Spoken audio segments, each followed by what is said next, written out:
404 BC, a long and bloody 27-year war has come to an end. Athens, its once dominant navy destroyed, is starved into submission at the hands of its arch-rivals, the Spartans. The Athenian generals commanding the main Athenian fleet made a disastrous mistake that led to a great battle and a terrible defeat for the Athenians at a place called Aigos In the decades after Athens' demise, the city-states of Sparta and Thebes would vie for dominance of Greece. But in 359 BC, a 23-year-old from the remote northern Greek region of Macedonia became king, and within 2 decades would change the face of Greece. His name was Philip II. Macedon was a funny Greek state. It was always a bridesmaid and never a bride. It had lots of potential, both in manpower and natural resources, but it had never managed to get its act together. The Greeks of the city-states considered the tribal Macedonians barely civilized. Yet within 20 years, Philip had unified and transformed them into the most respected and feared military machine Greece had ever seen.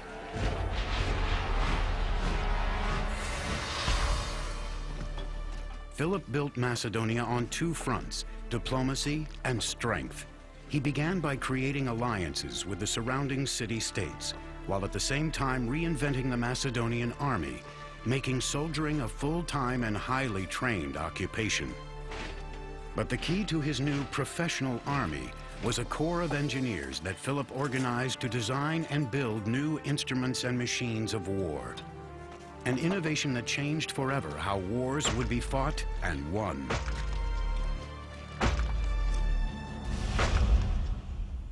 The Macedonians were not considered real Greeks by the Hellenic city-states.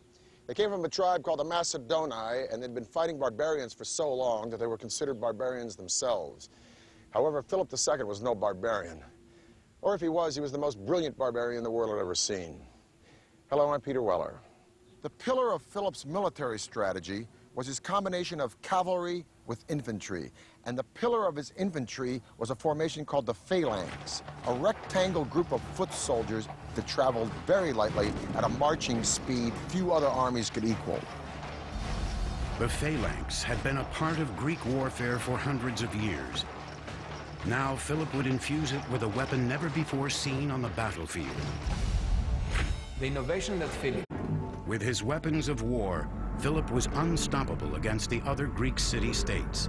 By 338 BC, Philip's victory over Athens and Thebes made him the undisputed master of Greece.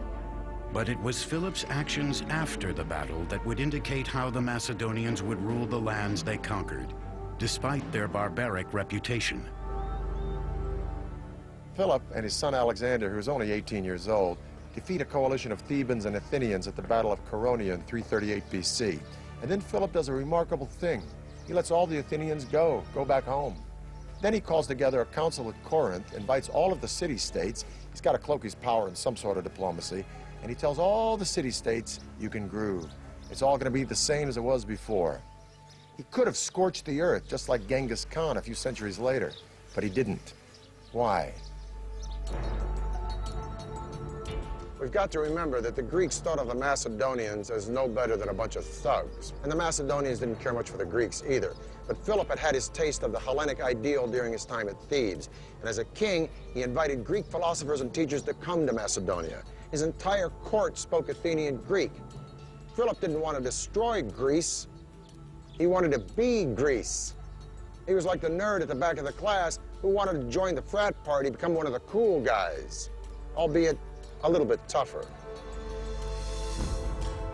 In his moment of triumph, led by Macedon, he was preparing to carry out his life's ambition, which was to invade the Persian Empire. He would never get there. Philip would meet an untimely demise at the hands of the ultimate insider. Just before Philip began his Persian conquest, he held a public celebration. As he marched alone ahead of his entourage to prove he had no one to fear, a bodyguard suddenly rushed forward and plunged a dagger into his chest. The man who had put Greece on the map was dead at 46. Was he a lone assassin, or was there a bigger plot? We can never know for sure because while the assassin was trying to escape, he was mowed down by Philip's guards. Philip's dream of dominating the Persian Empire would not die with him, but